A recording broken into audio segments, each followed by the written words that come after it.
Welcome to Whispers and Confessions. There might be a twist waiting, so please make sure to watch until the end. Don't forget to subscribe and like. Let's begin right away. My name is Michael. For 3 decades, I've navigated the endless skies as a captain for American Airlines, watching life unfold at 35,000 feet. Now at 55, my story isn't just about success, it's a journey through the clouds and shadows of life. We all crash sometimes, but I've learned that even from the lowest points, we can spread our wings and soar again. Once, I had it all, or so I thought. A prestigious position as an airline captain, a loving family, and my greatest treasure, my daughter Emily. She was my North Star, my reason for pushing through the longest flights. When she got accepted to Harvard, every mile I'd flown felt worth it. Every dollar I earned crisscrossing continents went to building her future, and I wore that sacrifice like a badge of honor. But life has a way of teaching its cruelest lessons too late. While I chased altitude records and overtime pay to give my family their best life, I was actually drifting away from them, lost in the vast expanse of sky. The void grew deeper after Emily left for Boston, and my relationship with Amanda, my wife, became as distant as the stars I flew among. These days, I catch myself thinking, when was the last time Amanda and I shared a real laugh? When did we last talk about something other than schedules and bills? The truth stings. While I was busy being the provider, the captain, I'd forgotten how to be a husband. My marriage was crumbling like clouds dissipating in high winds, and I was too focused on the horizon to notice. I wasn't just a workaholic father or an absent husband. I was a man carrying the weight of unspoken regrets at cruising altitude. But the distance growing between Amanda and me was just the beginning of my descent. Let me take you back to where it all began. Family was my compass, and Emily was my true north. The day she was born, tears streamed down my face like rain on a cockpit window. In that moment, holding my daughter, I promised silently to move heaven and earth to give her the best life possible. The captain's stripes on my shoulder weren't just a symbol of rank, they were my means of keeping that promise. I packed my schedule until it burst, flying more routes than any other pilot. My life became a simple flight plan. Takeoff, landing, home, repeat. Up there, surrounded by endless blue, even the exhaustion felt worthwhile. Watching pristine white clouds roll past my window, I'd think, one day, Emily, you'll soar even higher than these clouds. Every challenge was worth facing for her sake. The grueling long hauls, midnight departures, even heart-stopping moments of turbulence. I flew through it all to fund her education, and when that Harvard acceptance letter arrived, it felt like the sweetest landing of my career. I can still see her at Boston Logan, her eyes bright with promise as she said, "Dad, I won't let you down. I'll make you proud." Those words lifted my spirit higher than any aircraft could fly. It felt like mission accomplished, like everything had been worth it. But as Emily's plane took off toward her future, the autopilot of my own life began to fail. The cracks in my marriage to Amanda became impossible to ignore. While I was busy flying the world, she had built a life that barely intersected with mine. Our New Jersey home, once full of laughter, became as quiet as the stratosphere. The dining room table, where we rarely ate together, stood as a monument to our growing separation. Even with more time on the ground, our conversations became as sparse as oxygen at high altitude. My relationship with Emily had dwindled to mere financial transactions and brief updates. I'd lost interest in understanding her life, letting the distance between us grow. Looking back, this was my greatest mistake. Amanda gradually withdrew from our conversations, and despite the clear signs, I made no effort to reconnect. The warning signs were everywhere. Amanda's loneliness echoed through our New Jersey home, her silent plea for the attention I lavished on our daughter going unheard. I wasn't just busy. I had become indifferent, foolishly believing that family bonds would sustain themselves. I couldn't have been more wrong. My singular focus on Emily had ironically isolated me from my entire family. What I thought I was protecting was quietly slipping away. Life had become a monotonous cycle of sacrifices for Emily, the true cost hidden from my view. Each day followed the same pattern. Land the plane, drag myself home, quickly read Emily's messages, exchange hollow pleasantries with Amanda, then fall into bed, deluding myself that being a provider was enough. Then came that fateful evening. After a grueling LA to New York flight, something felt off the moment I entered our house. The lights were on, but the warmth was missing. I dropped my flight bag onto the sofa. "Honey, I'm home," I called out into the silence. When no one answered, unease crept in, but exhaustion drove me straight to the bathroom. As I splashed cold water on my face, I heard voices from the living room. For a moment, hope flickered. Maybe Emily had come to surprise us. I walked toward the living room, smiling. Instead, I found my wife sitting with a stranger, a man, their intimate conversation halting at my entrance.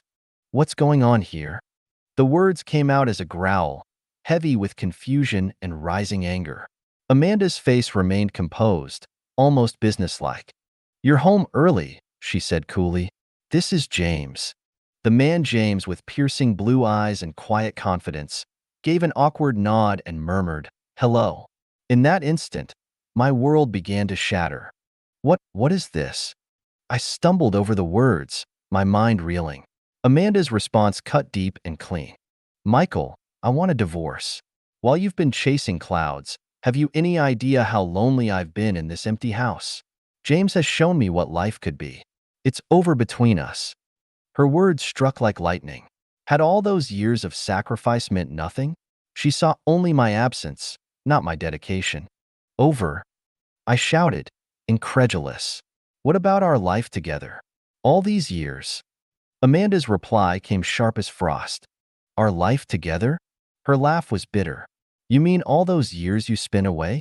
Michael, I need my freedom now. Emily's grown up, and I'm done being the wife who waits." She placed divorce papers before me with cold efficiency, like a flight manifest. I took them numbly, my mind refusing to accept this reality. I sank into the sofa, lost in a nightmare I couldn't wake from. "Why?" The word barely escaped my lips. "How did we end up here?" Amanda's final words cut to the bone. "You claimed to live for your family, Michael, but you were never really present in our lives." "I'll be leaving now," were her final words before Amanda walked out with James. I remained frozen in my chair, the divorce papers mocking me from the coffee table, their presence as heavy as lead in the suddenly cavernous house. Everything I'd built, everything I'd sacrificed for, had crumbled like a house of cards in the wake of a storm. That moment is seared into my memory with the permanence of a brand. I'd foolishly believed I was giving my family everything, only to discover I'd been left with nothing but echoes and empty rooms. The divorce wasn't merely paperwork, it was an earthquake that shattered the very foundation of my existence. Time seemed to stretch like taffy as I sat there, my trembling hands hovering over those damning papers.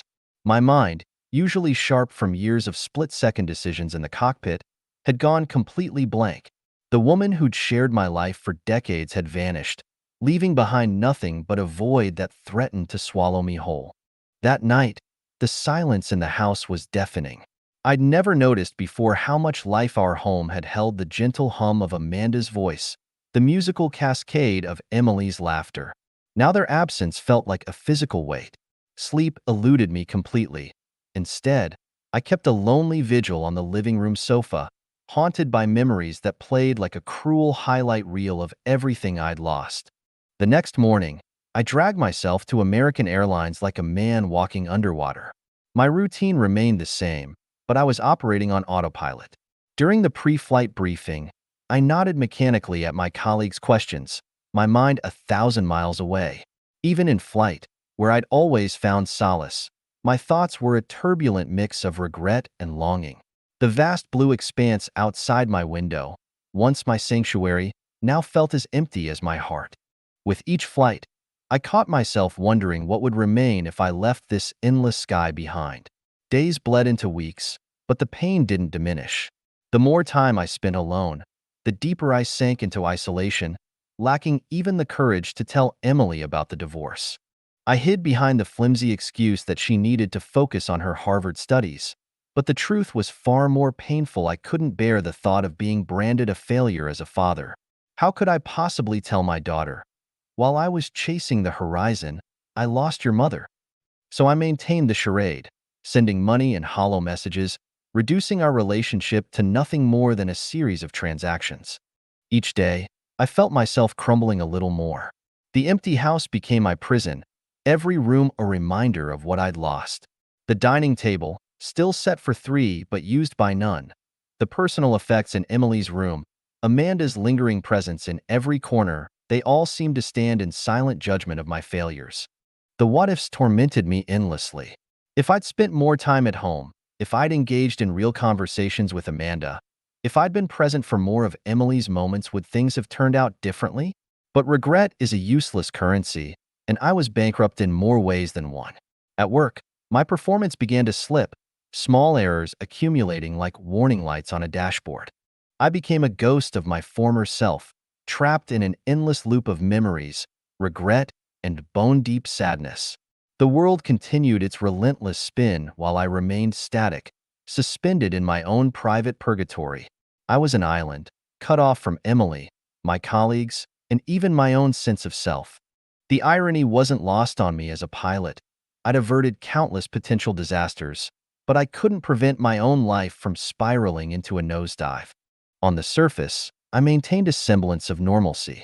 I followed my flight schedules, moved between airports and sky like a well-programmed machine, and sent occasional messages to Emily, each one carefully crafted to maintain the illusion that everything was fine. But beneath this mechanical routine, my soul was withering. The house in the Boston suburbs, once our haven, had become a mausoleum of memories.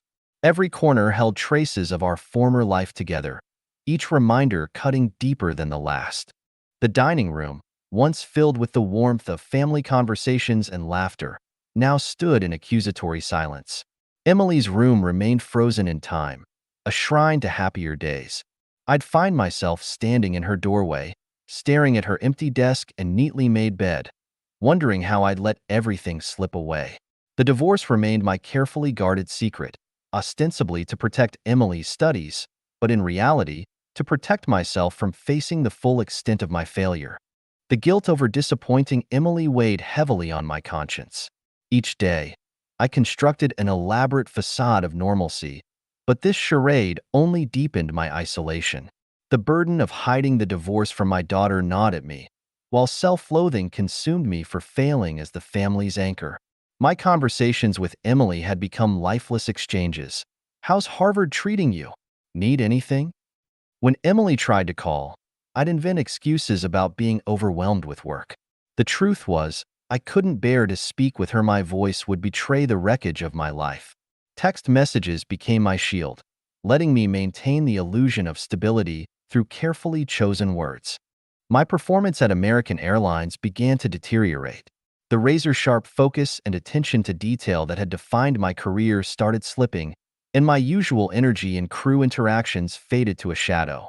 During a quiet moment, Captain Steve, concern in his eyes, said, "Michael, something seems off with you lately." I deflected with a weak smile, muttering, "Just age catching up with me." Though Steve didn't press further, his perceptive gaze told me he'd seen the exhaustion and melancholy that had become my constant companions. My evenings dissolved into a haze of whiskey and solitude. Alcohol offered temporary escape, but dawn always arrived with harsh clarity, bringing with it the emptiness of my Boston suburban home and the crushing weight of isolation. Is this what my life has become? The thoughts surfaced in my darkest moments. With my family gone, I felt my identity slipping away like sand through my fingers. I'm in a nosedive, I'd think, but I can't find the controls to pull up.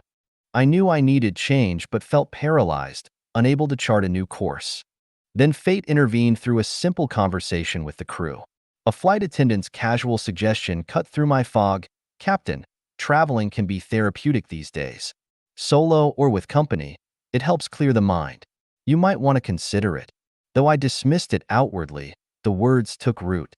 Later, I lingered in the JFK airport lounge, avoiding my empty home. For the first time, I saw the terminal through a passenger's eyes rather than a pilot's, and something stirred within me. Flying had always been my profession, but perhaps now it could be my salvation. Any change, any deviation from my current path, seemed worth pursuing. The day that would alter my trajectory began like any other. I was assigned to pilot a flight to a smaller destination, nothing remarkable about the route or passenger load. Yet something felt different, a strange anticipation in the air. Looking back, I should have recognized it as destiny at work. After a smooth landing and passenger deplaning, an unexpected weather advisory disrupted our schedule. The aircraft's hangar transfer was delayed, forcing the crew to remain aboard for several hours. While my colleagues collectively groaned at the news, I barely noticed, having grown numb to life's inconveniences. This too shall pass, I thought listlessly. That's when Gina appeared. A flight attendant whose smile seemed to illuminate the cabin's dim interior. She approached me with gentle warmth. "Rough day, Captain. First time I've been grounded this long due to weather." When I remained unresponsive, she persisted, her warmth unwavering. "The first officer tells me you're something of a legend around here." I managed a slight smile, replying, "Legend? I've just been around longer than most." Something about my hesitant response encouraged her. She continued engaging me in conversation, her questions becoming more personal, more meaningful. What began as simple small talk deepened into something more, and I found myself slowly lowering the walls I'd built around my heart. That evening, I found myself sharing the depths of my soul in a way I never had before. The weight of my divorce, the crushing guilt of keeping it from Emily, the hollow echoes of loneliness, it all came pouring out. Something about Gina's presence made vulnerability feel safe, even natural. After listening with gentle attentiveness, she spoke softly, "You know, Captain, I may not have the perfect words, but I understand those dark places. I've walked through my own shadows, family struggles, the isolation that comes with this job. But I discovered something vital. We always have the power to rewrite our own story." As the storm outside began to clear and the crew prepared for departure, I felt compelled to ask her one final question. "How do you maintain such light in your life, Gina?" Her response came with a tender smile. "Truth is, I'm still learning every single day. Joy isn't something that just happens, you have to cultivate it, even when you're alone. And I know you'll find your way back to it too." Driving home that night, I wrestled with questions I'd been too afraid to face. Why am I letting life slip through my fingers? Don't I deserve to write a new chapter? That conversation marked the beginning of something profound. Gina wasn't just another flight attendant, she became my beacon of hope, helping me rediscover parts of myself I thought were lost forever. Her presence sparked a revelation. I refused to let myself crumble any longer. Within days, fate brought us together again when we were scheduled for the same flight. Her words lingered in my thoughts like a gentle echo. Her way of speaking, her radiant smile, her unwavering optimism, they awakened something dormant within me. That day became an unexpected adventure when a severe storm forced us to divert to a city near Denver for an overnight stay. With rooms scarce at the Marriott, we found ourselves having to share accommodations. Gina approached me with her characteristic brightness. "Looks like we're roommates tonight, Captain. If that's all right with you?" The prospect of sharing a room with this vibrant, young woman sent my heart racing, but circumstances left little choice. I nodded, trying to maintain composure. Inside, we settled onto separate beds, enveloped in awkward silence. She was the first to break through it. "You know, Captain, today's exhaustion doesn't seem as bad in this setting." I found myself returning her smile. "It's not often we get thrown these curveballs, but somehow, you make it easier to bear." Her eyes lit up. "Me? How so?" "Well," I admitted, "your presence has a way of brightening even the darkest corners." A soft smile played across her lips. "From the moment I first saw you, Captain, something drew me in. Behind the troubled exterior, I sensed there was more to your story." I hesitated before responding quietly. "More? I'm just a man who's lost his way. Probably more damaged than you realize." Her expression turned earnest. "Captain, we all carry battle scars through life. But choosing to face them, to keep moving forward, that's not damage, that's courage." Her words struck me speechless, as if she'd peered directly into my soul. As the hours drifted by, our conversation deepened, walls crumbling between us. Gina listened with genuine empathy, offering gentle wisdom. "You know, Captain," she mused, When life sends us into a tailspin, finding the strength to pull up again is what matters most. And I believe that strength is still within you. Her words resonated in my chest like a forgotten melody. For the first time in years, I felt truly seen. We were cocooned in the night's intimacy, with rain tapping against windows and soft music floating through the room, creating an atmosphere of intimate understanding. Gina stood by the window, her silhouette etched against the falling rain. Something stirred within me as I watched her in emotion both foreign and familiar. Breaking the comfortable silence, she spoke softly, "Captain, what I'm about to say might seem forward, but I want to see you break free from the chains of your past. I want to witness your rebirth." Her words resonated deep within my chest, touching something I thought long dormant. I moved beside her, our reflections merging in the rain-streaked glass. "Gina, meeting you has been nothing short of providence. You've awakened a courage I'd forgotten I possessed." Our eyes met in the reflection, and we shared a smile that spoke volumes. That night, we became more than just colleagues. For the first time in years, I felt truly alive, like emerging from a long winter into spring.